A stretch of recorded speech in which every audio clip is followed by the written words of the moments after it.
Officiel, le Barça obtient l'accord médical pour la blessure de longue durée de Ter Stegen.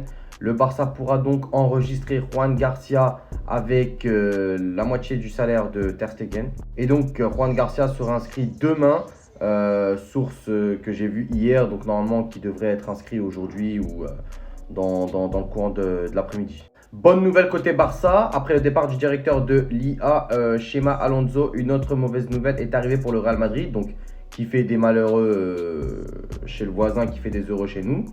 Le comité a décidé de retirer les pouces du représentant du Real Madrid, Yolanda Parga, de l'un de ses postes. Le Real Madrid a ainsi perdu 2 figures importantes du comité d'arbitrage en seulement une semaine. C'est pas que je souhaite le malheur, mais quand on a de l'injustice dans l'arbitrage, c'est voilà.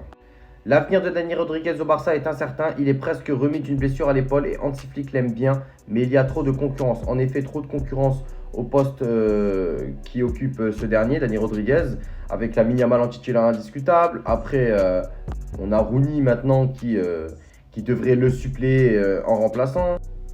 Et ensuite, Dani Rodriguez qui pourtant a fait une bonne première partie de pré-saison. On l'a vu à l'œuvre, hein, jouer avec, sous les ordres d'Hansi Flick en équipe première. Franchement, c'était vraiment pas mal. Il y avait vraiment du potentiel dans ses dribbles, dans ses déplacements. Malheureusement, le foot n'est pas toujours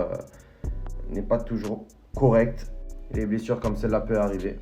Et enfin, le maillot pour les Classicos 2025-2026.